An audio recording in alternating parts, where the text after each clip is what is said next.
Quem ouve sobre o amor precisa saber sobre a dor. Eu quero hoje falar um pouco com vocês nessa noite sobre amor e dor. Tem um livro que eu ainda não consegui ler, mas eu prometo que eu vou ler, chamado A Dádiva da Dor, do Philip Yancey.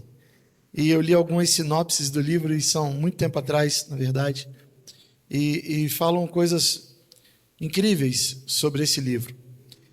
E eu prometo que eu vou ler um dia e talvez a gente teria algumas outras coisas para compartilhar aqui hoje à noite. Mas, por enquanto, eu quero conversar um pouco com vocês essa noite sobre o texto que o Emerson leu e que nós vamos ler novamente, e sobre essa ideia de que quem ouve de amor também precisa lembrar-se da dor. Quem ouve sobre amor precisa saber sobre a dor. Muito interessante que em João 3,16, nós temos um dos versículos da Bíblia mais conhecidos no mundo inteiro. E todo mundo conhece, pelo menos quase todo mundo conhece João 3,16. Porque Deus amou o mundo, se vocês quiserem pode falar comigo. Porque Deus amou o mundo de tal maneira que deu...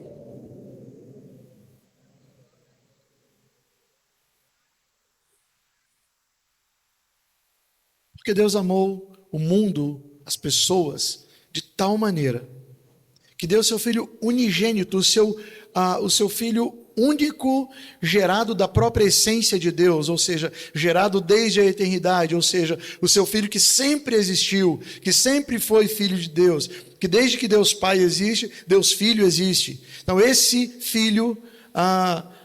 essencialmente Deus, igual ao Deus Pai, igual ao Deus Espírito Santo, esse Jesus, nós o nomeamos Jesus aqui, e na eternidade ele já tinha o seu nome como Filho eterno de Deus.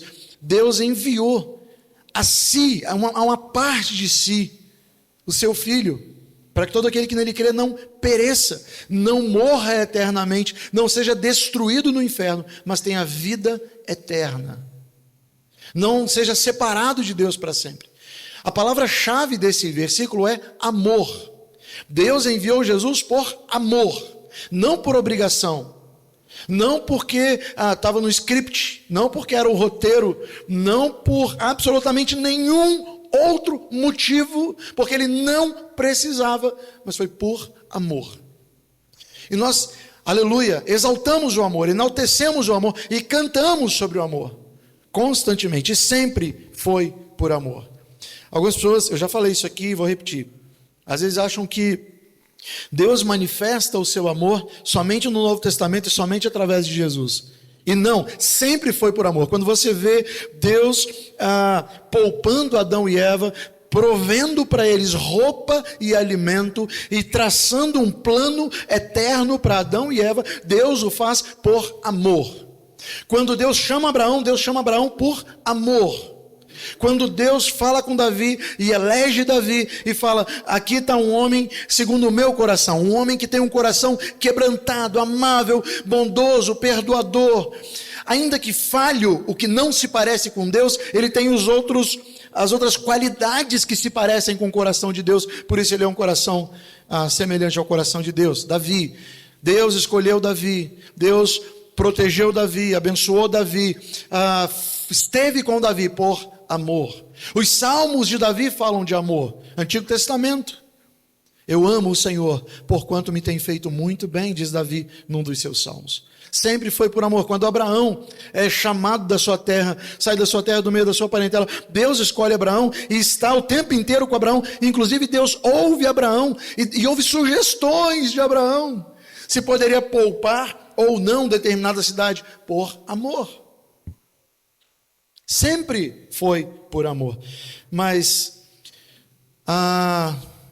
nem sempre o amor começa e termina no auge da experiência de vida de alguém. E às vezes é preciso passar pela dor. E é sobre isso que eu quero falar com vocês hoje. Dizem, não sei se é verdade, mas eu li isso quando era adolescente. Achei muitíssimo interessante. Dizem que durante a Segunda Guerra, a Segunda Grande Guerra, que o pessoal megalomaniacamente chama de Segunda Guerra Mundial. Não era a Segunda Guerra Mundial porque o mundo todo não estava envolvido, mas durante a Segunda Grande Guerra, dizem que diante do avanço das tropas nazistas, um grupo de soldados estava entrincheirados, eles estavam dentro da trincheira, né, e lutando arduamente para salvar a vida num território francês. E eles estavam ali desesperados, era um grupo pequeno, grande parte já tinha sido dizimada, eles haviam sido surpreendidos ali. E as tropas nazistas avançando e atirando. E então um dos soldados, um que agia muito mais como capelão e como médico dos outros, esse soldado, percebendo que os nazistas iam alcançá-los e que dificilmente eles sairiam dali com vida, esse soldado começou a correr de trincheira até trincheira, com um Novo Testamento de bolso que ele tinha. E ele chegava nos seus colegas em cada trincheira que estavam, e ele lia um versículo. Ele lia: porque Deus amou o mundo de tal maneira que deu seu Filho unigênito, para que todo aquele que nele crê não pereça, mas tenha vida eterna.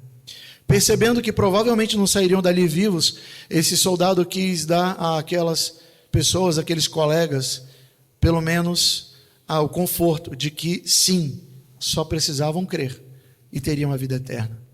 Dizem que esse soldado, numa dessas saídas de uma trincheira para outra, foi alvejado e morreu. Mas o que a gente sabe, que se essa história for verdade, é que quando ele fechou os olhos aqui, ele já estava logo em seguida provando da graça imensa, do amor imenso e da alegria imensa nas mansões celestiais.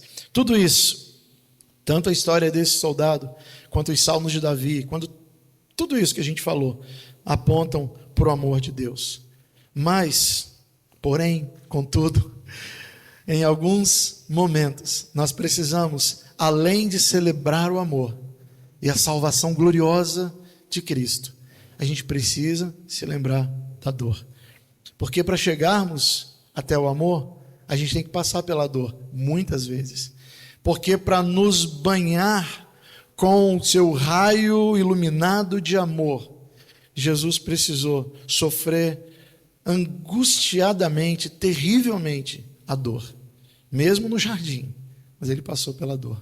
E é isso que eu quero ler com vocês. Mateus 26. Quero ler só do 36 ao 44. Só esses 200 versículos. Palavra de Deus. Vocês vão acompanhar aí. Em Mateus 26, de 36 a 44. Então Jesus foi com seus discípulos para um lugar chamado Getsêmani. E lhes disse: sentem-se aqui enquanto vou ali orar. Levando consigo Pedro e os 2 filhos de Zebedeu, começou a entristecer-se e a angustiar-se. Disse-lhes então: a minha alma está profundamente triste, numa tristeza mortal. Fiquem aqui e vigiem comigo. Indo um pouco mais adiante, prostrou-se com o rosto em terra e orou. E em sua oração dizia: meu Pai, se for possível, afasta de mim esse cálice. Contudo, não seja como eu quero, mas sim como tu queres. Depois voltou aos seus discípulos e os encontrou dormindo. Vocês não puderam vigiar comigo nem uma hora? Perguntou ele a Pedro. Vigiem e orem, para que não caiam em tentação. O espírito, na verdade, está pronto, mas a carne é fraca. E retirou-se outra vez para orar. Meu Pai, se não for possível afastar de mim esse cálice sem que eu o beba, faça-se a tua vontade. Quando voltou, de novo encontrou os seus discípulos dormindo, porque seus olhos estavam pesados. Então os deixou novamente e orou pela terceira vez, dizendo as mesmas palavras. Quais eram as palavras? Meu Pai, minha alma está profundamente triste, angustiada, numa tristeza mortal. Então, Pai, se for possível, afasta de mim esse cálice. Pai, se não for possível afastar de mim esse cálice sem que eu beba, faça a tua vontade. E depois ele orou pela terceira vez, as mesmas palavras. Se você voltar um pouquinho no Evangelho, você vai ver que Jesus, ele já sabe o que vai acontecer. Ele sempre soube, como o Américo conversou comigo hoje, durante a aula de EBD, viu, Valdete? O Américo bem conversou comigo hoje durante sua aula, em algum momento. Se eu fosse o professor, eu falaria, essa conversa paralela aí. Mas ele me lembrou de uma coisa, e sim, é verdade. Maria e José ensinaram para Jesus, desde os seus primeiros passos, desde tudo, desde todo o trabalho que aquela família maravilhosa, abençoadíssima teve com Jesus, eles também ensinaram a Jesus acerca da sua missão. Eles também falaram, olha meu filho, você é o filho de Deus, você tem um papel a desempenhar, e ensinaram ele a ler, e ensinaram um monte de coisa. Desde sempre Jesus sabia, porque Maria provavelmente tinha falado com ele, olha, quando a gente foi apresentar você lá no templo, no 8º dia você foi circuncidado, depois de alguns meses, assim que a lei permitiu, nós fomos apresentar você no templo, levamos uma pombinha, porque a gente não tinha dinheiro para comprar um carneiro, então a gente levou uma pombinha para oferecer a Deus como oferta por você. Aí tinha um homem lá, um profeta, chamado Simeão, e ele falou coisas maravilhosas sobre você, meu filho.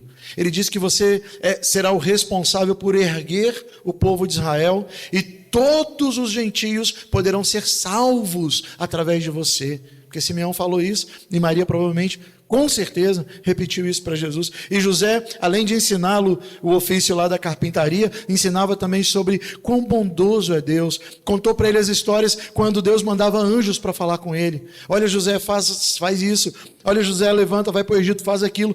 Protege sua família, cuida dos seus. Jesus aprendeu essas coisas aqui.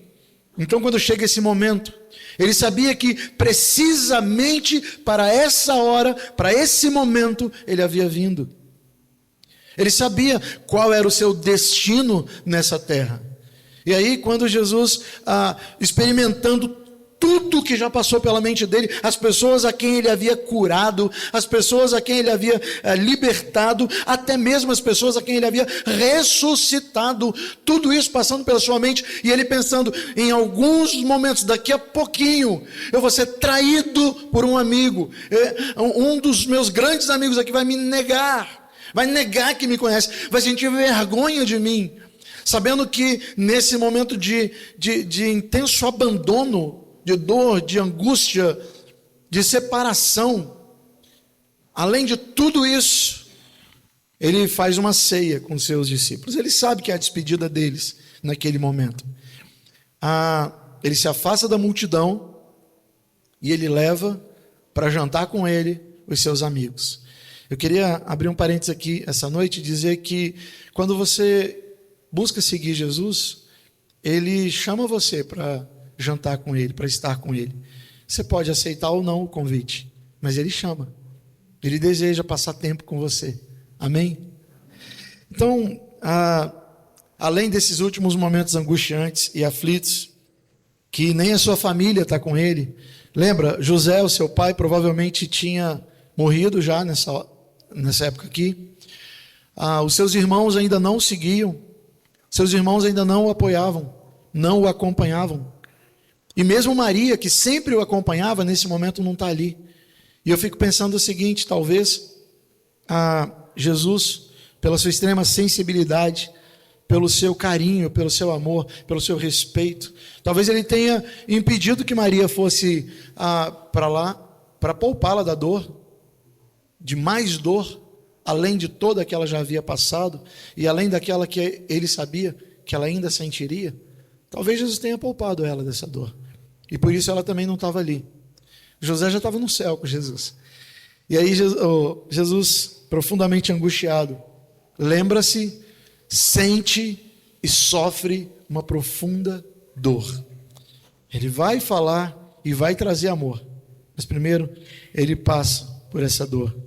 E aí, falando sobre dor, primeiro destaque que eu queria dar para a gente aqui essa noite é sobre passar a dor com alguém. Será que a gente não consegue, não pode, nem uma hora, nem por uma hora, depois de jantar com seus amigos e discípulos e de lembrar a eles o que ia acontecer com ele? Ele falou o seguinte: olha, daqui a muito pouco tempo o Filho do Homem será entregue nas mãos de homens ímpios. Ele fala homens imperfeitos, pecadores, homens errantes, homens que erram, homens cruéis. Ele fala, e vai acontecer isso e aquilo outro, e ele fala tudo isso com eles. Mas eles se esquecem. E aí ele chama os discípulos e sobe ao Monte das Oliveiras para orar, o jardim do Getsêmani para orar. E aí ele deixa a maioria dos discípulos ali e ele se afasta um pouco, um tiro de pedra, uns 100 metros no máximo, menos ainda. Então ele vai entre 50 e 100 metros e se ajoelha ali, deixa os discípulos que ele chama, ele separa Pedro, Tiago e João, Pedro e os 2 filhos do Zebedeu. Ele já deixou um grupo de discípulos lá, em determinado lugar, se afasta um pouco, e aí chama esses 3. E aí ele chama esses 3 para vigiarem com ele. E ele fala o seguinte, vocês podem orar comigo? Minha alma está profundamente triste, com uma tristeza mortal. Eu não sei se alguém aqui já sentiu uma tristeza tão profunda que parecia rasgar o seu coração, rasgar a sua alma e comprimir o seu peito como se você tivesse deitado de peito para cima e uma pedra, um bloco de granito tivesse em cima do seu peito. Eu não sei se alguém já sentiu isso, mas é possível que essa sensação tenha tomado conta de muitos de nós, ou pelo menos alguns de nós. Fato é que Jesus sentiu isso e sentiu mais do que qualquer um de nós pode imaginar. Porque Jesus sentiu sobre si, sobre o seu coração, sobre o seu peito, a dor e a angústia de todos os seres humanos da terra. E ele sentiu sobre ele o peso de um bloco de granito contendo todos os pecados de todos os homens, de todas as épocas, de todos os lugares na terra. É isso. E angustiado e profundamente triste, ele pede que os discípulos orem com ele. Aqueles 3, que eram os mais íntimos dele. Mas eles não conseguem, eles dormem. Ele se afasta mais alguns passos e ora. E aí ele faz essa oração: Pai, se for possível, afasta de mim esse cálice. Outro parênteses que eu queria abrir essa noite é que quando você tem um relacionamento com Jesus, quando você é amigo de Jesus, ele chama você para orar com ele. Ele chama você para orar com ele. Às vezes você vai dormir por N motivos. E por incrível que pareça, ele não vai rejeitar você, nem censurar você, e nem deserdar você como discípulo, como filho, se você não conseguir vigiar com ele uma hora. Mas só que, pensa que maravilhoso seria se eles tivessem conseguido vigiar com Jesus, orar com ele uma hora. Ele fala assim: nem uma hora. Minha alma está profundamente triste. Interessante que Mateus não fala isso, mas Lucas fala que enquanto Jesus orava, sua angústia era tão grande que ele, ajoelhado, orando, ele suava, ele transpirava, e o seu suor se tornaram grandes gotas de sangue. Suar sangue dizem que na medicina tem eventos assim, quando você está tão aflito, tão angustiado, de uma maneira inexplicavelmente destruído, que você consegue suar sangue. Dizem que tem isso, eu não tenho certeza, mas Jesus suou sangue. Isso me traz um outro parêntese aqui nessa noite. O sangue de Jesus começou a ser derramado por vocês e por mim, antes mesmo da cruz, antes mesmo de ser chicoteado pelos soldados romanos, antes mesmo de ser esbofeteado, antes mesmo da coroa de espinhos ser cravada na sua testa. O sangue de Jesus começou a ser derramado por nós, mesmo no jardim do Getsêmani, enquanto orava, em grandes gotas de sangue. Eu queria que a gente se lembrasse disso. Mas a história continua. Além de Pedro, Tiago e João não terem conseguido vigiar com ele nem uma hora, e ele volta uma e volta duas, e eles continuam orando. E aqui eu queria destacar uma coisa. Mateus, relatando aqui, ele fala o seguinte: não conseguiram vigiar com Jesus nem uma hora. Por quê? Qual a justificativa de Mateus? Qual a explicação que Mateus dá? Porque seus olhos estavam pesados. Já era tarde, estavam com muito sono, estavam cansados. Porque, não se enganem, andar com Jesus era um batidão. Era o tempo inteiro. Era o tempo. Vai aqui, multiplica pão, multiplica peixe, e ensina, e prega, e entra no barco, e o povo vai atrás e prega de novo, e encontra endemoniado gadareno, e expulsa demônio. Era um negócio, e os discípulos estavam ali com ele, o tempo inteiro. Eles estavam muito cansados. E aí às vezes a gente fala assim, poxa vida, Pedro, Tiago e João não conseguiram orar com Jesus nenhuma hora. Se você começa a orar, eu não vou me incluir não, porque eu estou aqui em cima falando, é feio para mim. Você começa a orar e 5 minutos depois você não aguenta mais, você está aí. Então, não dá para criticar Pedro, Tiago e João.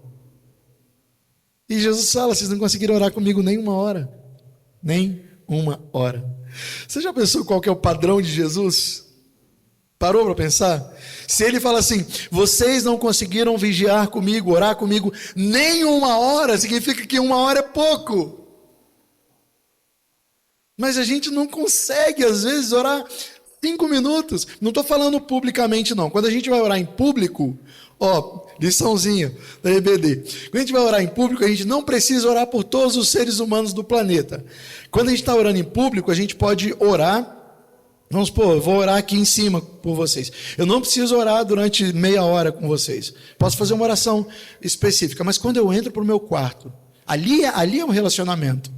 Aqui nós estamos numa celebração pública, nos relacionando com Deus, mas publicamente. Ali na intimidade, você e Deus, não tem tempo. Você pode dedicar a Deus o tempo que você puder, e orar, e colocar diante de Deus tudo que você puder. E quando você não tiver mais palavras, você pode só ficar em silêncio, lembrando e pensando em Deus, como dizia a antiga canção, quando eu e Américo éramos jovens. Estou pensando em Deus, estou pensando no amor. Quando você começa a entender que o padrão de Deus é elevado demais, mas ainda assim Ele não corta você da lista de amigos e não exclui você do relacionamento quando você não atinge o padrão, você entende o tamanho da dor dele, mas também entende o tamanho do amor dele por você. Amém? Amém. Eles não conseguem. Ele volta lá de novo. Olha, o Espírito de vocês está pronto. Pedro estava corajoso, disposto a morrer por mim. Os outros falaram que nunca me abandonariam, mas o corpo de vocês é fraco. A vontade humana é fraca. As nossas inclinações para o mundo e para a carne, e às vezes até para o diabo, são reais. Às vezes a gente é tomado pela tentação. Às vezes a gente é tomado pelo desânimo. Às vezes nós somos homens, como dizia o Charles Chaplin, não somos máquinas, homens é que somos, seres humanos é que somos. E infelizmente, uma das qualidades de sermos humanos é que nós falhamos. A grande notícia disso tudo é que Deus já sabia de tudo isso, e ainda assim nos escolheu, e ainda assim quis nos amar. Amém? Amém. Eles não conseguiram vigiar nenhuma hora, e nem por isso ele os desprezou. Segundo e último ponto dessa reflexão dessa noite, afasta de mim esse cálice, porque quando ele lida com os discípulos, ele percebe que eles não conseguem, então ele não os censura, ele só faz uma pergunta: vocês não conseguiram vigiar comigo nenhuma hora? Depois ele dá um conselho: olha, estejam preparados, vigiem, porque o espírito de vocês está pronto, mas a carne é fraca. É um conselho, ele não está brigando com os discípulos. E aí, agora eu quero chamar a sua atenção para outra coisa. Às vezes nós somos extremamente amáveis e compreensivos com os outros, o que é ótimo. E às vezes nós somos muito duros conosco mesmos. Às vezes a gente se cobra muito. Estranho falar isso, né? Porque, teoricamente, nas pregações, a gente tem que chamar a atenção o tempo inteiro uns dos outros, para que a gente seja muito mais amável com o outro e que a gente se cobre mais. Mas tem um limite de cobrança com a gente. Você não precisa cobrar de você além do que você é capaz de dar. E Mateus, quando escreve, ele fala assim: os seus discípulos estavam dormindo porque os seus olhos estavam pesados. Lembra que eu falei? Eles estavam cansados, estavam com sono, já era tarde da noite. Mas sabe como que Lucas escreve? Lucas, que não eram dos discípulos. Lucas que escreve sobre os outros. Mateus escreve acerca de si. Se Marcos escrevesse, escreveria acerca do pessoal ali. Se João escrevesse, escreveria acerca de si. Lucas escreve acerca daqueles discípulos que ele observa e com os quais ele aprende. Então Lucas escreve assim: e os encontrou dormindo pela terceira vez. Por quê? Porque estavam profundamente tristes e abatidos. Eles estavam tão deprimidos, tão devastados pela dor do mestre, que a dor do mestre os atingiu, segundo Lucas, e por isso eles não aguentaram ficar vigiando e orando com ele. Lucas pega muito mais leve com os discípulos do que eles mesmos. Então eu queria lembrar vocês disso também. Cobrem-se o suficiente, mas não além do suficiente. Cobrem de vocês aquilo que vocês podem dar, mas não além daquilo que vocês podem dar, porque de novo, nós somos humanos. Nós não somos perfeitos e não somos máquinas. Amém?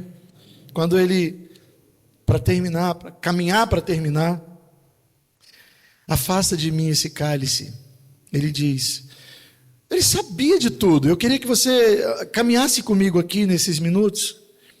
Quando ele fala, Pai, se for possível, afasta de mim esse cálice, você tem ideia da dimensão e do tamanho da dor de Jesus?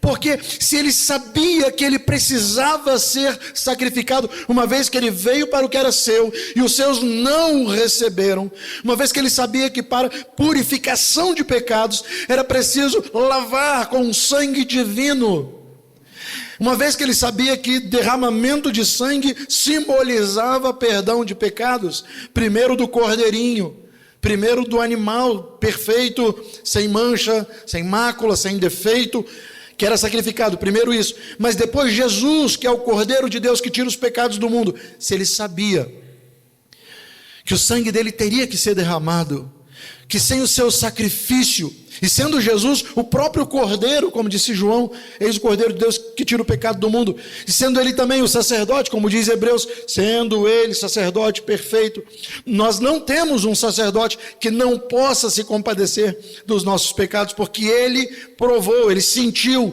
no seu próprio corpo as tentações que nós sentimos. Então ele é o sacerdote perfeito e é o Cordeiro perfeito. Ele sabia que precisava se sacrificar. Ele se ofereceria como sacerdote e ele seria oferecido como Cordeiro para morrer, para o sangue derramado lavar os nossos pecados, cobrir os nossos pecados. Quando eu era adolescente e algum pastor pregava assim, lava-nos com o teu sangue, eu pensava, mas sangue não lava, sangue suja, porque é uma ideia que a gente imagina que, claro, o que vai lavar é a água. A ideia do sangue é para justamente cobrir os pecados, para que quando Deus olha para a gente, Ele não veja a podridão e a sujeira e a cor horrível dos nossos pecados, é que Ele veja que os nossos pecados foram cobertos com o sangue de Jesus. Então Ele nos olha através da lente do sangue de Cristo. Amém? Ele nos lava com o lavar regenerador do seu Espírito. Ele nos lava com água pura do seu trono. Mas Ele nos cobre com o sangue de Cristo para que sejamos perdoados.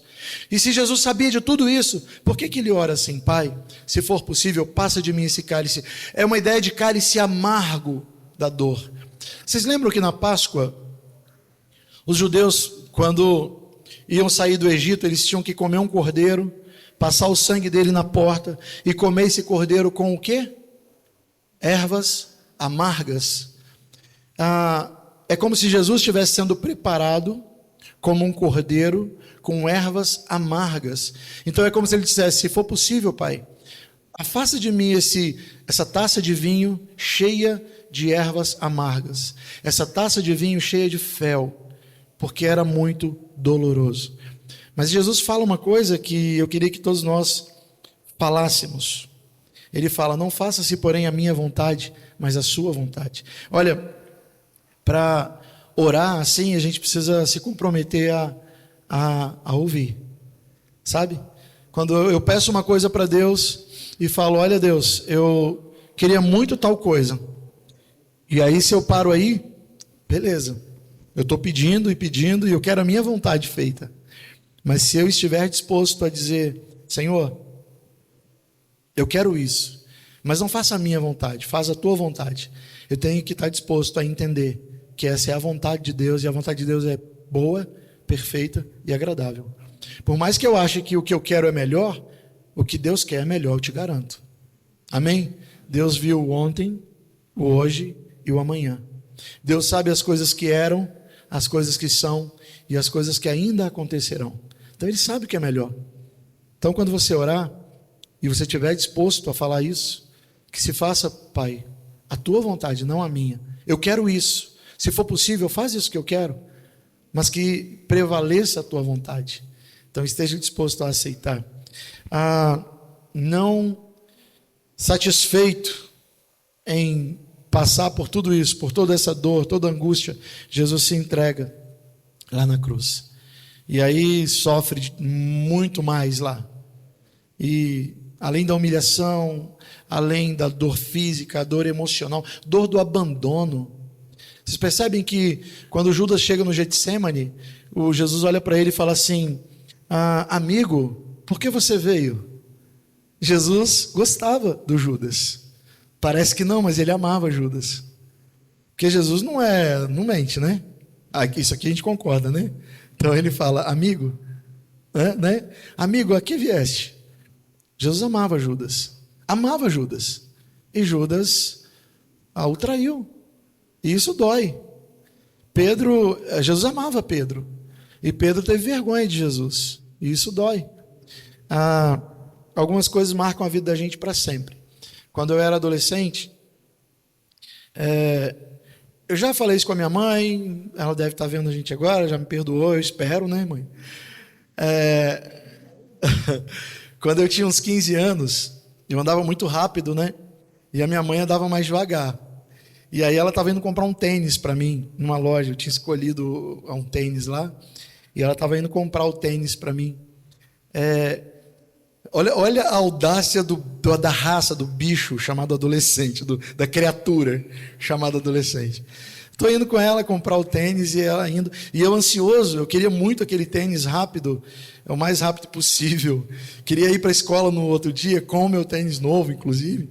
E ela andando devagar e tal, e ela indo mais atrás. E toda hora eu falava, mãe, anda rápido. Mãe, anda rápido. E ela, estou indo, meu filho, calma, não sei o quê. E teve um momento que eu fiquei tão impaciente. Isso faz muitos anos, que vocês saibam disso. E eu falei assim, a senhora é muito lerda. E fui para... Se sou eu, já virava a carinha para o outro lado. Não, mentira, não falaria isso. Mas eu falo, mas a senhora é muito lerda. E fui andando rápido, e já entrei na loja, e já fui experimentar o tênis até que ela chegou. Isso tem, sei lá, uns 75 anos, porque eu tinha 15. Isso sempre povoa a minha mente e o meu coração. Sempre. Pelo tamanho da minha injustiça. Eu indo receber um presente e eu sendo tão patético, tão desagradável. Mas a minha mãe, quando eu fui contar isso para ela, ela falou assim, não lembro disso não. Já parou para pensar? Ela falou, não, meu filho, isso nunca aconteceu não. Aí dá vontade de chorar, porque Deus funciona com a gente como uma mãe amorosa. O próprio Jesus fala, Jerusalém, quantas vezes eu quis acolher vocês debaixo das minhas asas e protegê-los como uma galinha protege os pintinhos, como uma mãe protege seus filhos, mas vocês não quiseram. Olha, se a minha mãe, que é humana, esqueceu uma ofensa tão feia que eu cometi contra ela, Jesus, que é perfeito, ele se esquece das nossas ofensas. Ele se esquece das nossas imperfeições. Ele diz, eu sou o Senhor, que perdoa os seus pecados, perdoa as suas transgressões, e lança as suas iniquidades no fundo do mar, e delas jamais me lembrarei. Isaías falou isso para a gente. Se o próprio Deus se esquece, se mesmo abandonado por família e por amigos, pensa se os irmãos de Jesus andassem com ele, fossem amigos dele. Olha que conforto ele teria ali naquele momento. Os irmãos, filhos de Maria com José, né? Mas não, ninguém. Mas ainda assim ele perdoou. Ele não se lembra quando você se arrepende, pede perdão, ele não quer saber disso. Ele passou pela dor para poder derramar sobre nós amor. E aí a gente chega nesse ponto. Finalmente, por 3 vezes ele pede: passa de mim esse cálice. Mas Deus não o ouviu. O último parênteses que eu quero abrir essa noite. O próprio Filho de Deus pediu: se for possível, passa de mim esse cálice, tira de mim essa dor, tira de mim essa angústia. E Deus disse não. Por isso que na cruz tem um momento que ele ora assim: Deus meu, por que me abandonaste? Em algumas versões, por que me desamparaste? Por que o Senhor não me sustenta mais? Por que o Senhor não veio ao meu socorro? Por que o Senhor me abandonou? Às vezes a gente pode ter a sensação de que Deus nos abandonou. Mas eu quero que você saiba que tem um propósito para isso. Deus disse não para Jesus. O Pai disse não para Jesus, porque ele precisava agir assim. Era um propósito de Deus. Era a vontade de Deus. Por isso que Jesus orou e pediu: passa de mim esse cálice. E Deus disse não. Por isso que na cruz é como se Deus virasse o rosto para Jesus e ele grita. Ele dá um brado, é um grito mesmo, antes de morrer, dizendo: meu Deus, por que o Senhor me abandonou? E morre. Se a história terminasse aqui, nós estaríamos perdidos. Mas glória a Deus, que uma vez passando pela dor, nós chegamos ao amor. E aí chegamos a essa palavra que cantamos. Amém? Depois de passar pela dor, aí a gente pode chegar no amor. Deus é tão maravilhoso, tão incrível, tão tremendo, que quem nos vê cantando sobre o amor, quem nos vê falando sobre o amor, não percebe logo de imediato que a nossa mensagem é uma mensagem de dor, de guerra e de sofrimento.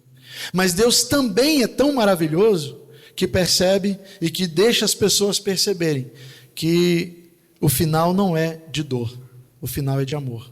Porque Deus amou o mundo de tal maneira que deu o seu Filho unigênito para que todo aquele que nele crê não pereça, mas tenha vida eterna. Amém? Creia em Jesus Cristo e receba a vida eterna, em nome de Jesus. Vamos orar? Queria convidar você a orar nesse momento. Vamos orar. Querido Pai, mais uma vez, Deus, eu quero entregar em Tuas mãos nossa vida, nosso coração, nossa alma e implorar a Ti que nos ajude a passar pela dor quando for necessário, que nos ajude a aprendermos com Jesus, Pai, que viveu e enfrentou de frente mesmo a dor e não fugiu dela, Deus, mas depois foi recompensado, recebendo a maior honra, a maior glória, mesmo tendo sido obediente até a morte, morte de cruz. Ele recebeu um nome que está acima de todo nome e se assentou nas regiões celestiais, no mais elevado trono à direita do Senhor, Pai. Por isso nos ajuda a suportarmos a dor, para que possamos provar profundamente e eternamente o amor. Obrigado por isso, Deus. Derrama a sua bênção sobre o teu povo, em nome de Jesus. Amém. E agora que o amor de Deus, nosso Pai, e a graça salvadora do Senhor Jesus Cristo, e as santas e eternas consolações do Espírito Santo, que nos livra de toda dor, sejam sobre vocês, hoje e para todo sempre. Amém.